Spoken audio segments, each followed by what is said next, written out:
And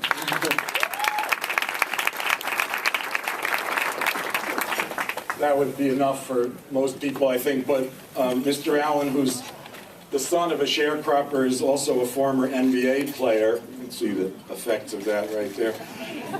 A corporate sales leader and a farmer himself, one who's helped to transform cultivation, production, and delivery of healthy foods to underserved urban populations.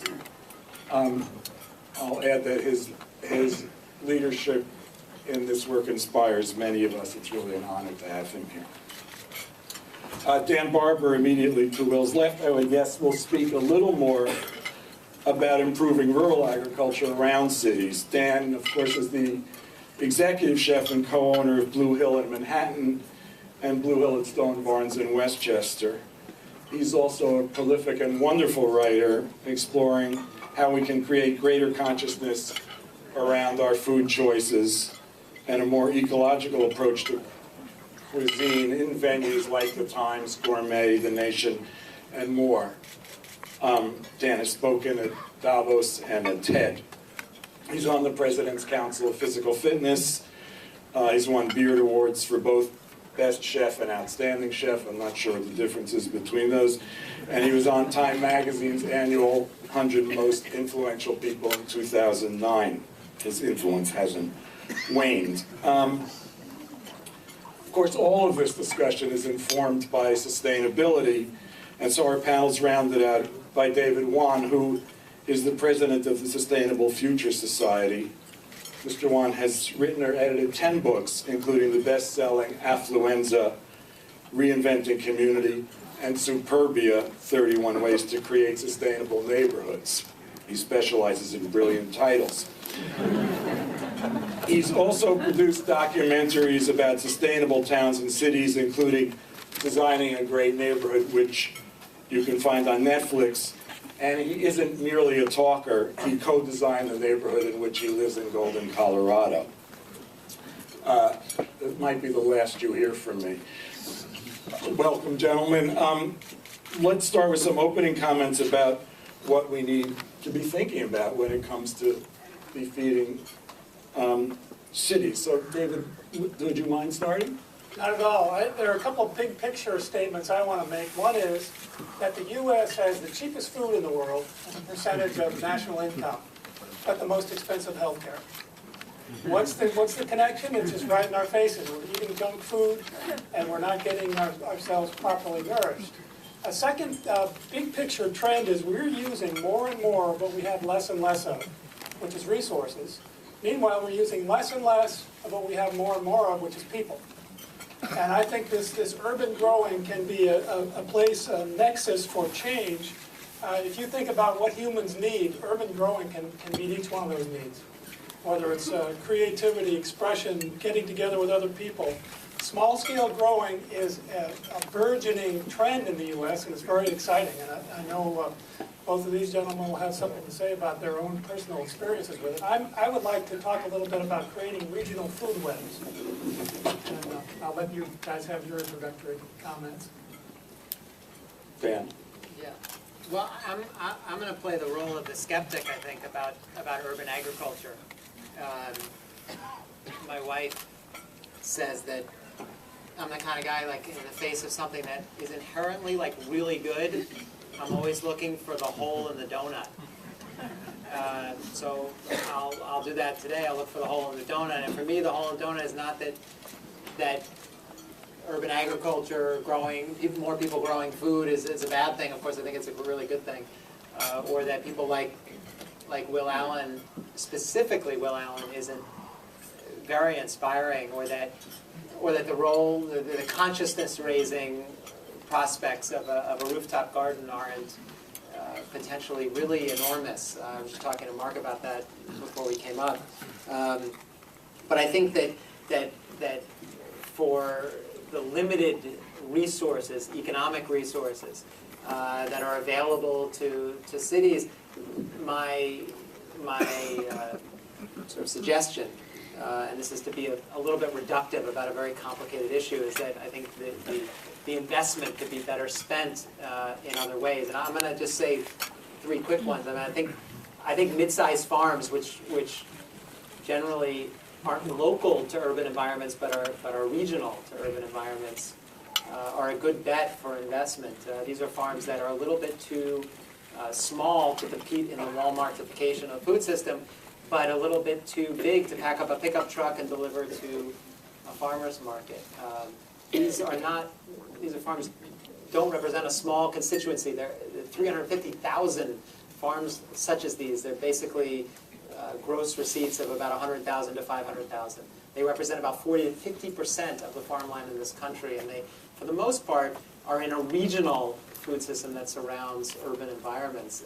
They are the ones who are losing out in this Walmartification of the food system. They're the ones who are losing out in the monocultures of soy and corn, and they're the ones who can transition to a more diverse, nutritious, delicious, sustainable food system that I think cities can invest in. The problem is much more of distribution, which is a very unsexy subject to both talk about and to invest in.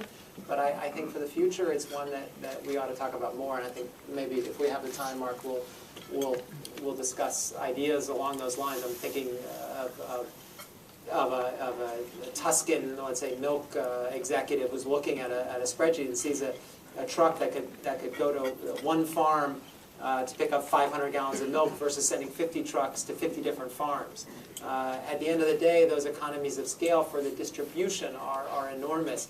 Economies of scale for actual production per acre. When you look at all the statistics, and I study this quite a bit, in part because Blue Hill, the restaurant which I run up in Tarrytown, is attached to a farm. Per acre over the course of a year, we're much, much more productive, tonnage-wise per acre, yield per acre, than a monoculture. But that the calculations are distorted in the way that they're proposed now. So I would say that the reason that local food tends to be more expensive, there's a lot of reasons, and again, I'm being reductive about this, but I think one of the big ones is the distribution and infrastructure angle for which cities could invest in. I just round that out by saying that on the other side, it's sort of ephemeral, but I think that investing in full soil husbandry, which is more like a farm that envelops the entire farmscape, is one that usually produces the most delicious and nutritious food, and one that for urban agriculture, which is an artificial system. In Will's hands, it's a beautiful artificial system, and it's organic. So it's 100 times, 1,000 times better than Miracle-Gro. But it doesn't take into account a full soil and farm husbandry, which I think has knock-on effects for a rural landscape that are priceless. And I just end by saying that I think for urban agriculture, the value isn't in growing more food in an urban landscape. It's in what people eat in an urban landscape. And the diversity of an urban landscape is the diversity of cultures and of cuisines, which are attached to those cultures. And those cuisines have rotation, create landscapes. Those cuisines are built over thousands of years. They're inherently sustainable because their rotations to create that soil fertility are there. And if they're done right, usually cuisines that have lasted this long have been done right. If we adhere to them, if we encourage them, if we talk about them, if we celebrate them, they tend to provide the most nutritious and delicious food available to urban systems. It's not a knock on Will, but it's another look at limited resources that I think are worth examining for investment in the future. Okay. Thanks, Dan. Yeah. I hate to go against anything Will says. Well, of course, I'm a farmer first and foremost. I mean, I run an organization, but first and foremost, I'm a farmer. And what gives me the greatest thrill, and I've been doing this since birth, is in my family, and the legacy of my family from the South that moved to Washington, D.C. area, right outside of Washington, D.C. area in Maryland, was to grow healthy food. And back in the 50s and 60s when I was growing up, my family would grow food and feed our family and extended family, and that's pretty much in a bigger way that I'm doing today. I don't agree with Dan in terms of what is possible. Because over the last 20 years, we're in our 21st year. We just started our 21st year in urban agriculture. And just to give you a picture of what's happening in our urban areas, because I'm fortunate to be able to travel all over the country, and I know most of the urban ag programs around the country, and to see how this has evolved into where we are today, I believe that we need both a rural sustainable food system and a urban sustainable food system. We need both for us to start healing ourselves, to be able to heal our healthcare system, because the only way to improve our healthcare system is to make sure that people are healthier. That's the answer. Politicians don't talk about it. Very few people talk about it. But we have this tremendous opportunity today to do that. And the reason I say that is because when I started 20 years ago with where our international training center is, we started with one farm. Today, just to give you a picture of where we are, we have 25 farms. We farm almost 400 acres, 25 acres of year-round production inside greenhouses to be able to feed the folks in southeast Wisconsin. We were able to drop our food into every community in Milwaukee, either through our CSA type program called Market Basket that started in 1995. As we've evolved, we have farm stands and farmers markets that we operate. We have actually farm stands at hospitals now.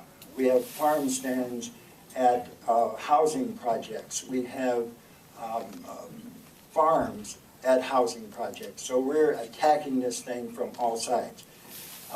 So I think that's important. The other thing to understand is, especially in the Midwest, there's thousands of acres of land inside our cities. You can take Detroit, for example, where we have one of our 15 regional training centers. Detroit has 169 square miles. 90 square miles of that city is unoccupied at this point. So that gives us tremendous opportunity to be able to grow food inside these cities. To be able to do it, yes, in an artificial way, because what we have to do is we have to grow soil. Because even if you talk about rural agriculture, or if you're growing in suburban areas, we're still growing in substandard soil. Our soil is 50% less fertile than it was 50 years ago. Everybody knows that. We don't have the same fertility in our soil. So we have to grow new soil, and that's what we do. That is at the heart of what we do. Last year, we composted 40 million pounds of carbon and nitrogen into thousands of yards of compost to grow what we do in the city. Because we have to resurrect what we've done to our soils. We don't have any digging equipment. We don't have any tractors or rototillers to till the soil. We're growing in new soil and compost. 24 inches of new soil on top of asphalt, concrete, hard pan clay to grow our food. In every one of our 20 by 96 foot greenhouses, we put 100 yards of compost in to grow this food. And this compost is high fertility compost. And that's really where the rubber meets the road, because it's about the nutritional value of our food. Everybody just had a meal. There's nobody in this room or nobody out there, or even Dan or myself, can tell you the nutritional value of the food that you just ate.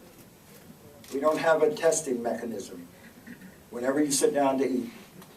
And that's what we have to improve. And that's why it's important to be able to grow new soil, to be able to use worm castings like we do to grow our food, to give you the best possible way, but we need to go further.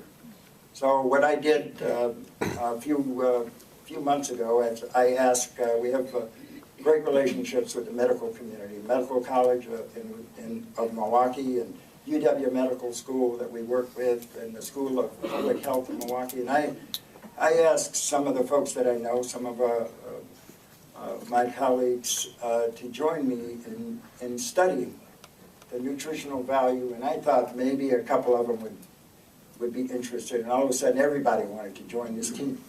We had no money, we didn't have a grant.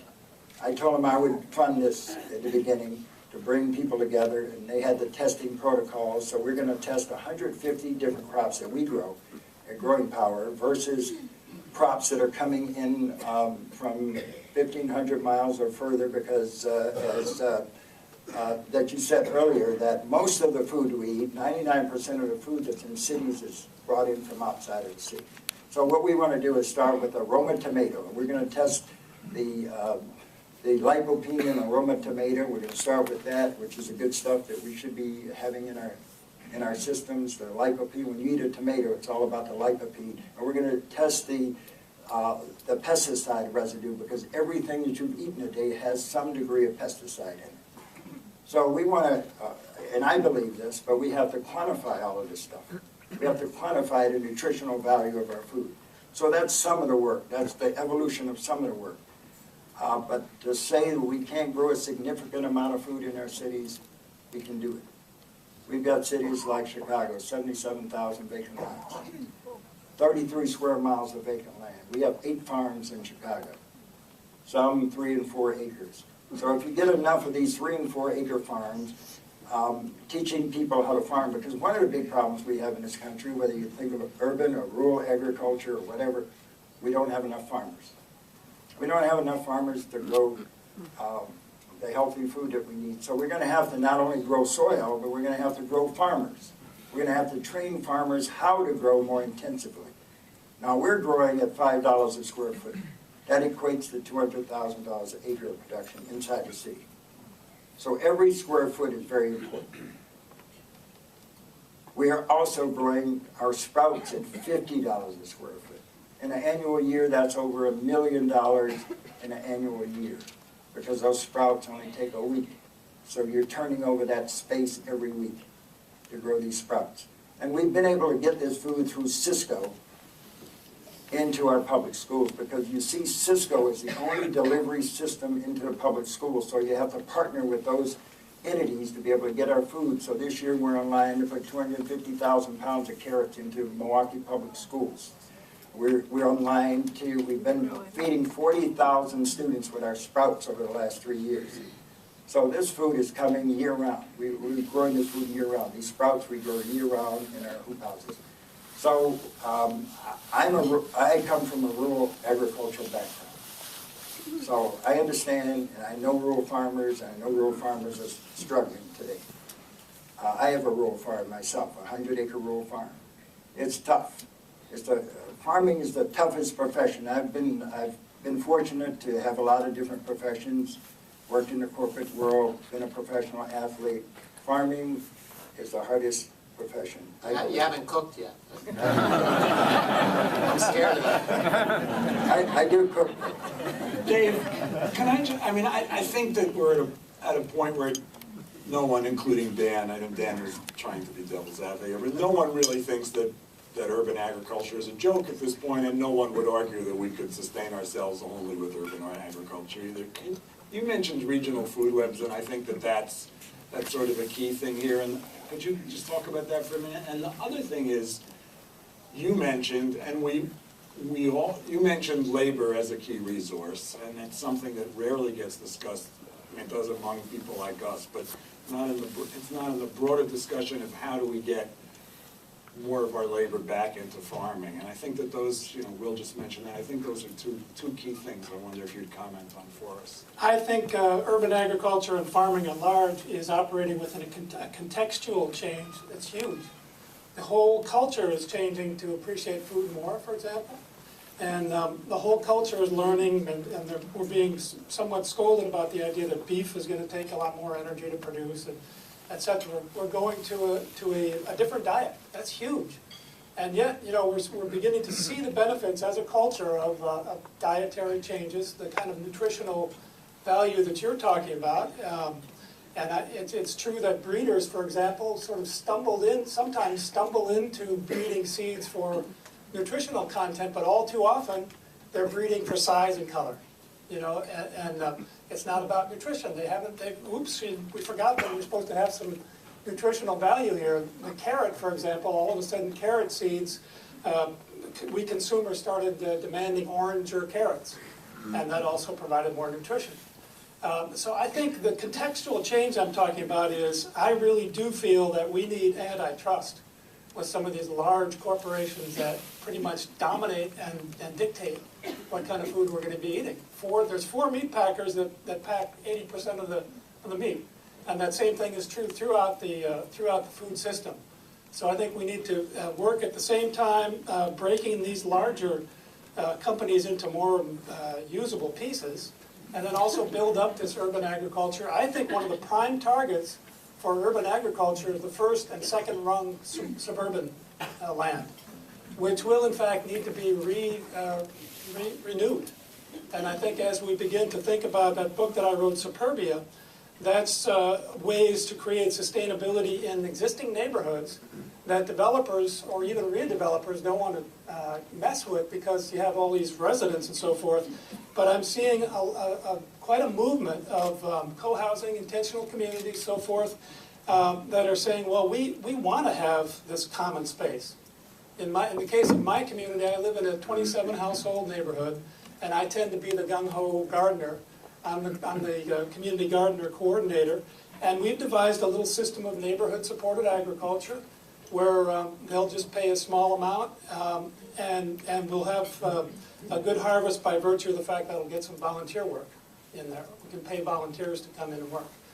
And I'm very excited. I don't know if some of you have read a book called Owning the Future by Marjorie Kelly. She's got her fingers on something that is quite exciting, and that's cooperative ownership. And I think this is one thing that urban agriculture and agriculture at large could really benefit from. In order to cast our lot against the corporate, you can't even call them farms, the corporate industrial farming, we need to do as Organic Valley Company did. This is a cooperative in Wisconsin that started out just in Wisconsin and is now throughout the country, 500 or more farmers, isn't it, Will? Yeah. And so they're saying, we can compete, we can be that